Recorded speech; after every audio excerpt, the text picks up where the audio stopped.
নৱম শ্ৰেণীৰ ছাত্ৰ ছাত্ৰীসকলক স্বাগতম জনাইছোঁ। মৰমৰ ছাত্ৰ ছাত্ৰীসকল, তোমালোকৰ ৰিভিজন 2 অনুশীলনীটোৰ 13 নম্বৰলৈকে অংককেইটা আগৰ আলোচনাত আমি আলোচনা কৰিছিলোঁ। এতিয়া আজি 14 নম্বৰ, 15 নম্বৰ, 16, 17, 18 এই 5টা অংক আলোচনা কৰিব বিচাৰিছোঁ। তোমালোকে আলোচনাটিত শেষলৈকে ভাগ ল'বা আৰু কিবা নুবুজা থাকিলে মোক কমেণ্ট কৰি জনাবা। 14 নম্বৰ অংকটো চোৱা। কাষৰ চিত্ৰত ABCD এটা সামান্তৰিক, এইটো ABCD সামান্তৰিক দিয়া আছে। AB আৰু BCৰ জোখ ক্ৰমে 6 cm আৰু 4 cm।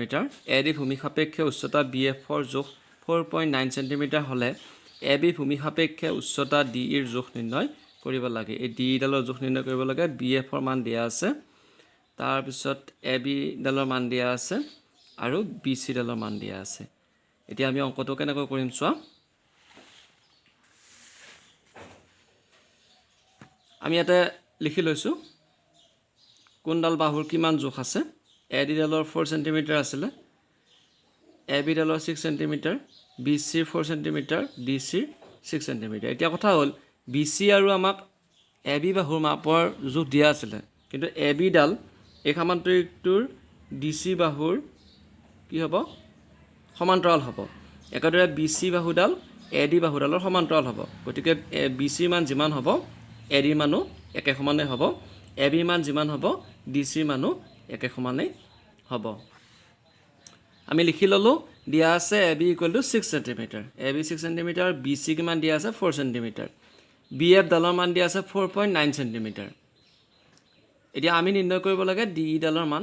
DE যিডাল লম্ব হৈ আছে সেই লম্বডালৰ আমি দিশ নিৰ্ণয় কৰিব লাগে। আমি জানো যে AD = BC হ'ব, কাৰণ সামান্তৰিকৰ বিপৰীত বাহু, সেইকাৰণে বিপৰীত বাহু বুলি লিখি দিছোঁ। গতিকে BC মানটো আমাক যিহেতু 4 cm দিয়া আছিলে, AD মানো আমাৰ কিমান হ'ব 4 cm হ'ব। এতিয়া আমি AB বাহু আৰু AD বাহু যদি আমি ভূমি হিচাপে লওঁ, তেতিয়া ABCD সামান্তৰিকটোৰ কালি আৰু AD বাহু ভূমি হিচাপে লোৱা ABCD সামান্তৰিকটোৰ কালি সমান হ'ব। সেইকাৰণে লিখিছোঁ এতেকে AB ভূমি সাপেক্ষে ABCD সামান্তৰিকৰ কালি, AD ভূমি সাপেক্ষে ABCD সামান্তৰিকৰ কালি। এতিয়া AB যেতিয়া ভূমি হিচাপে ল'ম, ABডালৰ আমি ভূমি হিচাপে ল'লে DEডাল কি হ'ব? লম্ব হ'ব। গতিকে সামান্তৰিকৰ কালিৰ সূত্ৰটো আছিলে ভূমি ইনটু উচ্চতা বা লম্ব বা উন্নতি। গতিকে DEডাল ইয়াৰ উন্নতি বা উচ্চতা হ'ব ABডাল যদি ভূমি হয়। গতিকে AB ভূমি সাপেক্ষে ABCD সামান্তৰিকৰ কালি হ'ব AB × DE। সেই একেদৰে আকৌ AD ভূমি সাপেক্ষে যদি আমি সামান্তৰিকটো লওঁ ABCD সামান্তৰিকটো, তেতিয়া ADডাল ভূমি হ'লে BFডাল কি হ'ব? উন্নতি বা উচ্চতা হ'ব। সেইকাৰণে AD × BF লিখিছোঁ। আমাৰ কি মান দিয়া আছে? ABৰ মান দিয়া আছে 6 cm, বহুৱাই দিলোঁ। DEৰ মানটো আমাক উলিয়াব দিছে, এইটো দিয়া নাই, আমি DE বুলিয়ে লিখিলোঁ। ADৰ মানটো 4 cm আমি পাইছিলোঁ, হয়, কাৰণ BCৰ বিপৰীত বাহু AD আছিলে। গতিকে 4 cm আমি বহুৱাই দিলোঁ। BFৰ মানটো আমাক দিয়া আছে 4.9 cm, সেইটো আমি বহুৱালোঁ। তাৰপিছত আমি এটা DE ৰাখি 6টো আমি ৰাইট হেণ্ড ছাইডলৈ পক্ষান্ত কৰিলোঁ, পূৰণ হৈ আছিলে হৰণ হৈ গ'ল। তাৰপিছত 2ৰে কটাকটি কৰিলোঁ, 2 × 4, 2 × 3 × 6, ওপৰৰ এই দুটা পূৰণ কৰি দিলোঁ, 9.8 হ'ল আৰু তলত 3 আছে। 3ৰে এতিয়া 9.8ক আমি যেতিয়া ডিভাইড কৰিম তেতিয়া কিমান পাম? 3.26 cm প্ৰায় বুলি লিখিছোঁ, কাৰণ 6কে ওলাই গৈ থাকিব। তোমালোকক দেখুৱাই দিছোঁ চোৱা। 3ৰে আমি যেতিয়া 9.8ক ডিভাইড কৰিম, 3 × 3 = 9 হ'ল, দশমিকটো ওপৰলৈ গুচি গ'ল, 8টো নামি আহিলে, 3 × 2 = 6, 7, 8, তাৰপিছত দশমিক আছে 0 হ'ল, 3 × 6 = 18, আকৌ 2 পাম, দশমিক আছে 0 হ'ল, 3 × 6 = দেখিছানে? 6কৈ বাঢ়ি গৈ আছে, 6টো বাৰে বাৰে ওলাই গৈ আছে, সেইকাৰণে আমি 3.26 cm প্ৰায় বুলি আমি লিখিছোঁ। অৰ্থাৎ DE জোখটো হ'ব 3.26 cm। মই নিশ্চয় বুজিব পাৰিছা। এইবাৰ আমি 15 নম্বৰ অংকটোলৈকে যাব বিচাৰিছোঁ। 15 নম্বৰ অংকটো দিয়া আছে ত্ৰিভুজ ABCৰ কালি 30 বৰ্গ চেণ্টিমিটাৰ আৰু BC ভূমি সাপেক্ষে উচ্চতা ADৰ জোখ 10 cm হ'লে BCৰ জোখ উলিওৱা। আমি BCৰ জোখ উলিয়াব লাগিব। আমি অংকটো কৰি লৈছোঁ, এতিয়া বুজাই দিম। এইটো ABC ত্ৰিভুজ, ADডালৰ জোখ দিয়া আছে 10 cm আৰু গোটেই ত্ৰিভুজটোৰ কালি দিয়া আছে 30 cm², অৰ্থাৎ 30 বৰ্গ চেণ্টিমিটাৰ। এতিয়া আমি লিখিছোঁ দিয়া আছে ত্ৰিভুজ ABCৰ কালি = 30 cm²।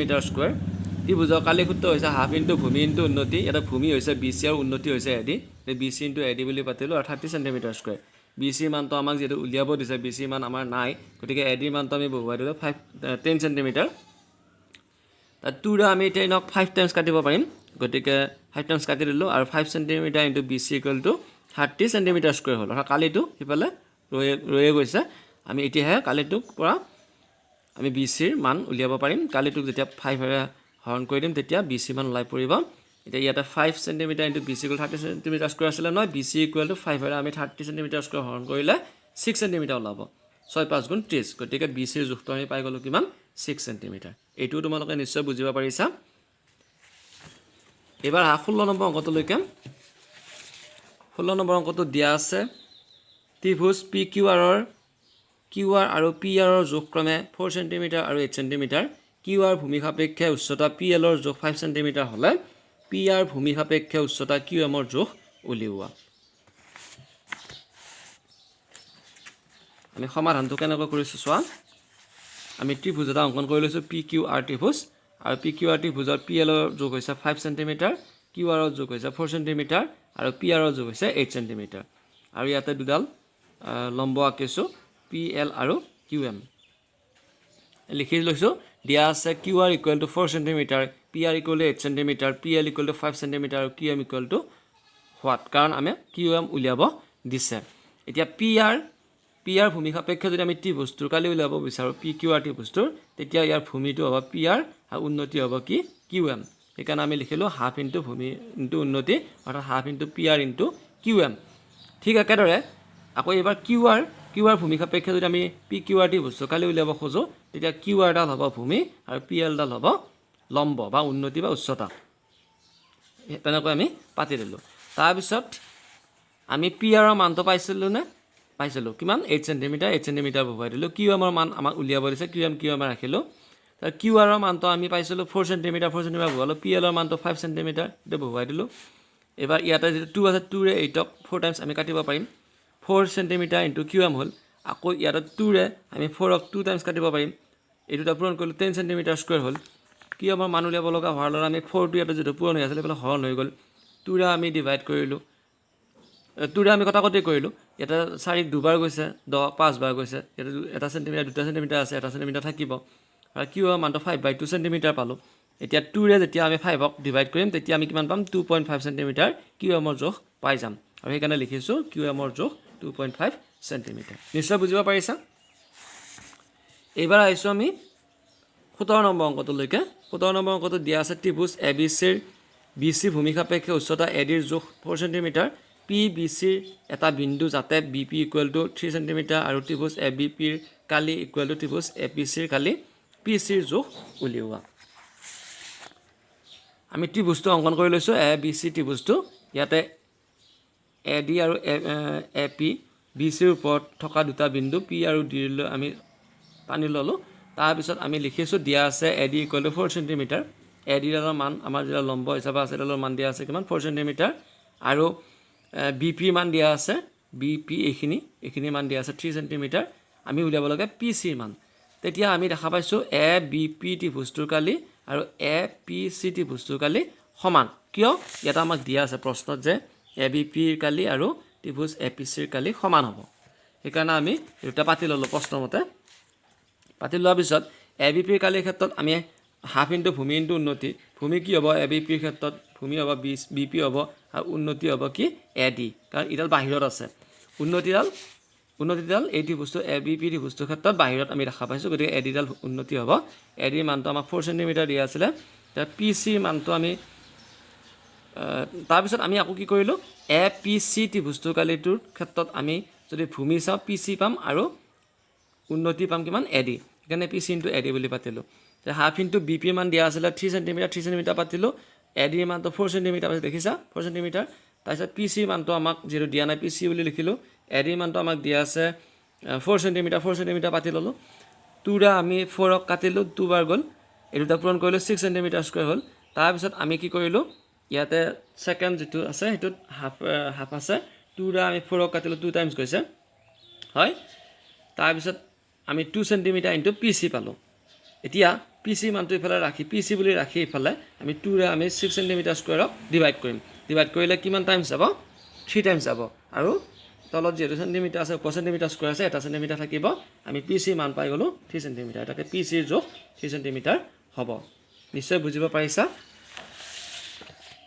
এইবাৰ আমি আজি এই আলোচনাতে শেষৰ অংকটোলৈ যাব বিচাৰিছো 18 নম্বৰ অংকটো এখন অৰ্ধবৃত্তাকাৰ বাগিচাৰ ব্যাসাৰ্ধৰ জোখ 10 মিটাৰ হলে বাগিচাখনৰ কালি নিৰ্ণয় কৰা পাই মানটো আমাৰ ইয়াত দিয়া আছে 3.14 আমি অংকটো কেনেকৈ কৰিম চোৱা আমাক দিয়া আছে অৰ্ধবৃত্তাকাৰ বাগিচাখনৰ ব্যাসাৰ্ধ 10 মিটাৰ পাই মানটো দিয়া আছে 3.14 এটাকে অৰ্ধবৃত্তাকাৰ বাগিচাখনৰ কালি উলিয়াব লাগিলে আমি বৃত্তৰ কালি সূত্ৰ হৈছে পাই আৰ স্কয়াৰ অৰ্ধবৃত্তৰ কালি হৈছে হাফ পাই আৰ স্কয়াৰ গতিকে হাফ ইনটু পাই আৰ স্কয়াৰ পাতি দিলো হাফটো হাফে থাকিলে পাই মানটো 3.14 আছে 3.14 বহুৱালো আৰু আৰৰ মানটো যেহেতু 10 মিটাৰ আছে গতিকে 10 মিটাৰ দুবাৰ পূৰণ কৰিব লাগিব কাৰণ আৰ স্কয়াৰ আছে হয়নে তাৰ পিছত ইমাৰ ইয়াতে কি আছে 2 আছে 2 ৰে 10ক আমি 5 টাইমছ কাটিব পাৰিম এই 5 আৰু 10 পূৰণ কৰিলে কিমান হ'ল 50 হ'ল আৰু 3.14 লগত 50 পূৰণ কৰি দিয়াৰ পিছত আমাৰ ওলাইছে 15700 আমি দেখা পাইছো যে দুটাৰ আগত দশমিক চিন আছে গতিকে শূন্য দুটা কাটি দিলো 157 হ'ব আমাৰ অৰ্ধবৃত্তাকাৰ বাগিচাখনৰ কালি এককটো যেটো মিটাৰত আছে গতিকে মিটাৰ স্কয়াৰ হ'ব কালি উলিয়াব দিছে এই কাৰণে এককটো স্কয়াৰত আহিলে মিটাৰ স্কয়াৰ হ'ল মৰমৰ ছাত্ৰ-ছাত্ৰীসকল আজি আলোচনাটোৰ জৰিয়তে আমি 5টা অংক আলোচনা কৰিলো ইয়াৰ পিছত আমি 19 20 21 22 23 এই 5টা অংক আলোচনা কৰিম তেতিয়ালৈকে তোমালোকে সংযোগ হৈ থাকিবা আৰু এতিয়ালৈকে যদি চেনেলটো সাবস্ক্ৰাইব কৰা নাই সাবস্ক্ৰাইব কৰিবা লগৰ বন্ধু-বান্ধৱীসকলক শ্বেয়াৰ কৰিবা যাতে তেওঁলোকে কিছু উপকৃত হ'ব পাৰে সকলোকে শুভেচ্ছা জনাই আজিৰ পাঠ ইমানতে সামৰণি মাৰিছো ধন্যবাদ